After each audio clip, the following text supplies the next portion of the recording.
So hello guys, welcome back with our another video. I am your friend ohm and आज हम discuss करेंगे कि taxation जैसे भारी सब्जेक्ट को कैसे अप्रोच किया जाए, कैसे उसे पढ़ा जाए, उसके रिवीजन टेक्निक्स, उसका ड्यूरिंग क्लासेस उस सब्जेक्ट को हम कैसे अप्रोच करें। सो चलिए वीडियो को करते हैं शुरू। एंड गाइज, अगर आप न्यू हो हमारे चैनल पे तो do subscribe and like the video. Let's get started. So जैसे देखो, टैक्सेशन में दो सब्जेक्ट है, इनकम टैक्स एंड जीएसटी। दोनों अभी 50-50 मार्क्स के आते हैं। अभी बात करते हैं कि हम ड्यूरिंग क्लासेस के साथ में टैक्सेशन जैसे सब्जेक्ट को कैसे अप्रोच करें। सो देखो, सिंपली मैं क्या करता था, जैसे आज हमारी टैक्सेशन की क्लास हुई, जो सर ने क्लास में सिखाया एंड जो सर ने क्लास में होमवर्क दिया, जो क्वेश्चन प्रैक्टिस को दिए, क्लास खत्म हुई and end of the day में मैं क्या करता था, बुक्स को उठाता था एंड जो भी प्रोविजन सर ने पढ़ाए उन सबको पहले रिवाइज कर लेता था, ताकि सारे कंसेप्ट जो भी क्लास में हुए वो अच्छे से रिकॉल हो जाए एंड हम उन क्वेश्चंस के लिए रेडी हो जाए जो हमें होमवर्क में मिले। सो जैसे प्रोविजंस रिवाइज हो गए, उसके बाद में उठाता था क्वेश्चंस एंड जो क्लास में क्वेश्चन हुए मैं सबसे पहले उनको देख लेता था कि सर ने इसमें किस तरह से प्रैक्टिस करवाई है, किस किस तरह से मेथड यूज़ किए एंड कब कौन सा प्रोविजन सेक्शन अप्लाई हुआ है। सो वो देख लिया, फॉर्मेट देख लिए, देन सब क्वेश्चन मैं राइटिंग में सॉल्व कर लेता था एंड जो क्वेश्चन रीडिंग के लिए है, मीन्स जिसमें सिर्फ प्रोविजन है, वो मैं पढ़ लेता था एंड इस तरह से मैं क्वेश्चन की प्रैक्टिस करता था। और जो क्वेश्चन दिए हुए सबको लिख कर प्रैक्टिस करता था। देखो, लिखना इसलिए इम्पोर्टेंट होता है ताकि पेपर में तो हमें लिखना ही है। सो अगर हम लिख कर प्रैक्टिस करेंगे तो ही वो हमारे लिए बेनिफिशियल रहेगा।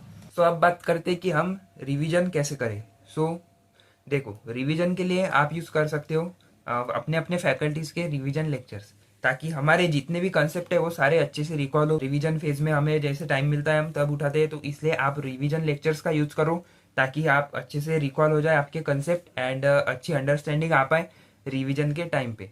एंड देखो, जैसे आपने रिवीजन लेक्चर आज देख लिया, एग्जाम्पल आज आपने रेसिडेंशियल स्टेटस का रिवीजन लेक्चर देखा, तो आप डायरेक्ट क्वेश्चन करने पे जंप नहीं करना।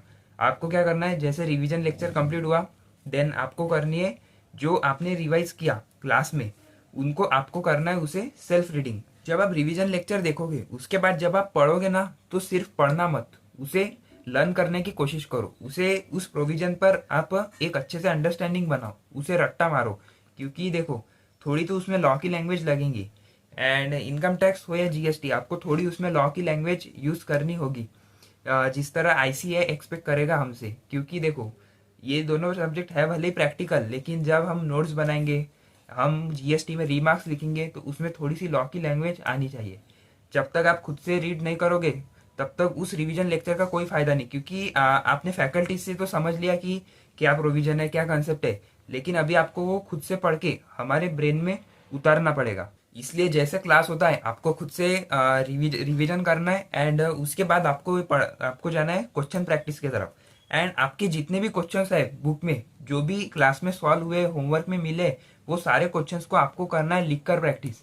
क्योंकि लिखकर प्रैक्टिस करने से ही आपके कंसेप्ट अच्छे से क्लियर होंगे, क्वेश्चन अंडरस्टैंडिंग बढ़ेगी एंड क्वेश्चन का मेन जो है इम्पोर्टेंट पार्ट्स वो आपको ध्यान आएगा। इसलिए आपको सारे क्वेश्चंस जितने भी आपके बुक में सॉल्व हुए हैं, आपको वो लिख कर सॉल्व करना है। स्टार्टिंग में आप क्या करो, क्वेश्चन प्रैक्टिस करते वक्त आप शुरू में क्वेश्चंस को देखो, जैसे बुक में सॉल्व किए हुए आप फॉर्मेट देखो, अच्छे से अंडरस्टैंडिंग ले लो कि किस तरह हमारे फैकल्टीज ने सॉल्व करवाए थे। एंड जैसे ही आप अच्छे से अंडरस्टैंडिंग हो गई, 3-4 क्वेश्चन आपने देख के सॉल्व कर लिए, फिर आगे के जो उस कंसेप्ट से रिलेटेड रिमेनिंग क्वेश्चन होंगे वो आप खुद से सॉल्व करने की कोशिश करो जितना हो पाए। नहीं हो पा रहा होगा सॉल्व, तो उसके बाद ही आप देखना। अंटिल देन आपको खुद से ही प्रैक्टिस करनी है जितना हो पाए। एंड इनकम टैक्स में अगर सेक्शंस की बात करूँ तो नॉट मच इम्पॉर्टेंट। अगर आपको सेक्शंस याद नहीं हो रहे तो कोई प्रॉब्लम नहीं है, क्योंकि हम ऐसे भी लिख सकते हैं एज पर प्रोविजंस। और जीएसटी में बात करूँ तो जैसे इजी सेक्शंस जो होंगे, जो आपको ध्यान में रह सकते हैं, उनको आप उन पर थोड़ा आप अगर स्टार्टिंग से ही क्लास के साथ में ही लर्न करते चलोगे तो आपके लिए बेनिफिशियल हो जाएगा। जैसे एग्जांपल आईटीसी के लिए सेक्शन 16 एंड ब्लॉक क्रेडिट के सेक्शन 17 और सप्लाई का, वैल्यू ऑफ सप्लाई का सेक्शन 15। इस तरह से जैसे आप करते जाओगे साथ ही में, वो आपको स्टार्टिंग से ही आपको लर्न रहेंगे तो आपको ड्यूरिंग रिवीजन ज़्यादा हार्ड जाएगा नहीं, इसलिए स्टार्टिंग से ही लेकर चलो एंड राइटिंग प्रैक्टिस प्रॉपरली करते चलो। आपके टैक्सेशन में रिवीजन के टाइम पे आपको ज़्यादा प्रॉब्लम नहीं जाएगी। अब बात करूँ मैं कंपलसरी क्वेश्चन की, तो जैसे कंपलसरी क्वेश्चन में पहले बात करते हैं इनकम टैक्स की, तो उसे आपको कैसे अप्रोच करना है। जैसे आपके सारे चैप्टर्स का रिवीजन हो जाए, हेड्स का रिवीजन कंप्लीट हो जाए, उसके बाद आपको जाना है टोटल इनकम के क्वेश्चंस पर एंड डेली आपको एक क्वेश्चन सॉल्व करना है। मिनिमम एक दो कर लो अच्छा रहेगा, बट मिनिमम एक क्वेश्चन डेली सॉल्व करो, क्योंकि जैसे हम टोटल इनकम का क्वेश्चन सॉल्व करेंगे तो हमारे सारे हेड्स का थोड़ा थोड़ा रिवीजन होता जाएगा, उन पॉइंट्स का, उन प्रोविजंस का रिवीजन होता जाएगा। और वो क्वेश्चन देखो 15 मार्क्स का क्वेश्चन आता है, हमें 1 मार्क के लिए 1.8 मिनट एग्जाम में मिलता है। सो अप्रोक्स पकड़ लो आपको 25 मिनट्स 15 मार्क्स के कंपलसरी क्वेश्चन को मिलते हैं। सो आप क्या करो, 25 मिनट का टाइमर लगाओ एंड उस क्वेश्चन को सॉल्व करने बैठो, उस क्वेश्चन को प्रॉपरली नोट्स के साथ में लिखो एंड इसी से आपकी राइटिंग प्रैक्टिस की स्पीड बढ़ेगी एंड वो क्वेश्चन आप कंप्लीट कर पाओगे। और मोस्टली स्टूडेंट क्या करते हैं, उनका टैक्स का पेपर कंप्लीट नहीं हो पाता, सो इसी वजह से उनका रिजल्ट में नेगेटिव अफेक्ट होता है। सो इसीलिए आप अगर स्टार्टिंग से 15 मार्क्स का जो ये क्वेश्चन मिलता है, इसको आप प्रॉपरली मैनेज करके चलोगे, जैसे टाइमर लगाओ 25 मिनट का एंड इसी तरह इसे अप्रोच करो, 25 मिनट में सॉल्व करने की कोशिश करो। शुरू में क्या होगा, जब मैं सॉल्व करता था ना, तो जो क्वेश्चन था वो 30 मिनट तक जाता था, 30 मिनट, कभी 32 33 मिनट्स, इस तरह से वो जाता था। एंड फिर जैसे जैसे सॉल्व किया, जैसे जैसे डेली क्वेश्चन सॉल्व करते गया, डेली 2 क्वेश्चन करता था मैं सॉल्व। सो कभी एक कर लेता था, कभी 2 कर लेता था। सो मेरी जैसे स्पीड इंक्रीज हुई, फिर धीरे धीरे मैं 26 27 मिनट तक आ चुका था। So yes, that is also okay, 27 minute तक मैं सॉल्व कर लेता था उसको। बट क्योंकि हमारे पास एग्जाम में तो टाइम लिमिटेड है ना, ये अकेला क्वेश्चन तो है नहीं जो हमें सॉल्व करना है सिर्फ 15 मार्क्स का, आगे और 35 मार्क्स का पेपर पड़ा हुआ है, आगे और जीएसटी का 50 मार्क्स का पेपर पड़ा है, इसलिए इसको अच्छे से पहले से मैनेज करके चलो। एंड अब बात करते हैं जीएसटी के क्वेश्चन की, तो सेम स्ट्रैटेजी फॉर जीएसटी, जैसे 1.8 मिनट पर मार्क्स के लिए मिलता है। सो 10 मार्क्स का वो जीएसटी लाइबिलिटी का क्वेश्चन होता है, तो उसमें 18 मिनट्स अपने को मिलते हैं। सो पकड़ के चलो, हम शुरुआत में टाइमर लगाओ आप 16 मिनट का, 17 मिनट का एंड उसमें सॉल्व करने की कोशिश करो उस 10 मार्क्स के क्वेश्चन को प्रॉपर नोट्स के साथ में। शुरू में वही क्वेश्चन आपको 20 मिनट्स तक जा सकता है, 22 मिनट्स तक जा सकता है, लेकिन जैसे डेली 1 2 क्वेश्चन प्रैक्टिस करोगे तो आप सेम आपका टाइमिंग जो होगा, आपकी राइटिंग स्पीड इंक्रीज होगी एंड उसका टाइमिंग कम कम होते जाएगा। इस तरह से आपको उन कंपलसरी क्वेश्चंस को टैकल करना है। और जब आप रिवीजन करो तभी आप अच्छे से क्वेश्चन की प्रैक्टिस करो, अच्छे से क्वेश्चन पे ग्रिप बनाओ, अच्छे से प्रोविजंस पर ग्रिप बनाओ। देखो क्या है, जब हमारे पास 1.5 डे आएगा तो उसमें हमें सिर्फ प्रोविजन ही हम रिवाइज कर पाएंगे, हम क्वेश्चंस को ज़्यादा सॉल्व नहीं कर पाएंगे। इसलिए आप अगर शुरुआत से ही, शुरू के रिवीजन टाइम में ही अगर आप अच्छे से प्रैक्टिस कर लोगे क्वेश्चन की, तो आपको ड्यूरिंग 1.5 डे क्वेश्चन पर ज़्यादा वर्क करने की, ज़्यादा प्रैक्टिस करने की नीड नहीं पड़ेगी। ये मैं मेरे पर्सनल एक्सपीरियंस से बता रहा हूँ, क्योंकि बिल्कुल बहुत कम टाइम मिलता है और वो 1.5 डे इतना क्रूशियल होता है कि हमें लगता है कि यार और थोड़ा ज़्यादा टाइम मिल सकता तो हम प्रिपेयर कर पाते। इसलिए शुरू से ही अच्छे से क्वेश्चन की प्रैक्टिस करते चलो एंड 1.5 डे में आपके पास ज़्यादा टाइम नहीं मिलेगा क्वेश्चन की प्रैक्टिस करने के लिए। सो हम क्वेश्चन प्रैक्टिस को 1.5 डे में ज़्यादा ना करके हम प्रोविजन के तरफ बढ़ते हैं, क्योंकि वो ज़्यादा इम्पोर्टेंट होता है उस टाइम पे।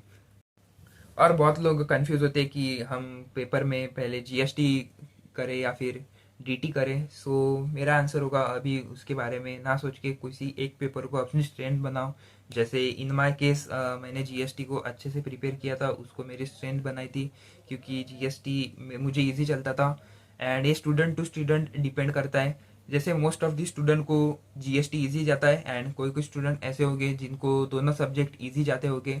एंड मेरा केस बताओ तो मुझे जीएसटी इजी जाता था एंड जो डीटी था वो मुझे थोड़ा मॉडरेट जाता था। सो इसलिए मैंने स्टार्टिंग में सोच लिया था कि मैं एग्ज़ाम में सबसे पहले जीएसटी सॉल्व करूँगा, जीएसटी का पेपर सॉल्व करूँगा, उसके बाद मैं जाऊँगा एमसीक्यूज़ पर एंड आफ्टर दैट मैं बढ़ूँगा डीटी पर। अगर आपको जानना है कि मैंने किस तरह से पेपर को टैकल किया एंड मेरा एक्सपीरियंस क्या था एग्ज़ाम का, तो आप मेरा एग्ज़ाम रिव्यू वाला वीडियो देख सकते हो, आपको आई बटन में मिल जाएगा। सो आप उसे एक बार देख लीजिए, मैंने किस तरह से अप्रोच किया पेपर को।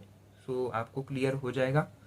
और सबसे इम्पोर्टेंट चीज़ होती है एक माइंडसेट। आपको एक पॉजिटिव माइंडसेट के साथ में पेपर देना होगा, क्योंकि देखो रिवीजन हर कोई कर लेता है, प्रैक्टिस हर कोई कर लेता है, लेकिन जो 3 आवर है वो जिसने संभाल लिए उसका पेपर क्लियर है।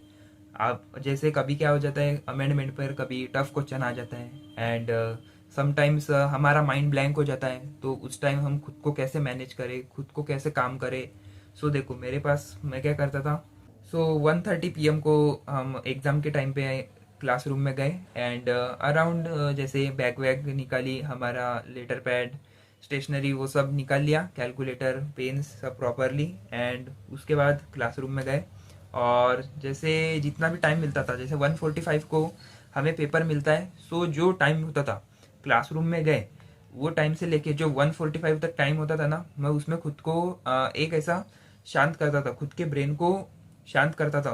बिकॉज वो जो 3 आवर आगे के है, उसके लिए अभी से प्रिपेयर होना पड़ता है। सो उसमें मैं क्या करता था, मैं करता था मेडिटेशन, और ये 100% इफेक्टिव है। मैंने तीनों पेपर में ये चीज़ की एंड फाउंडेशन के टाइम पे भी मैंने ये चीज़ अप्लाई की, एंड मेरे लिए ये बहुत ही रियली बेनिफिशियल चीज़ है, और आप ये डेफिनेटली ट्राई करना।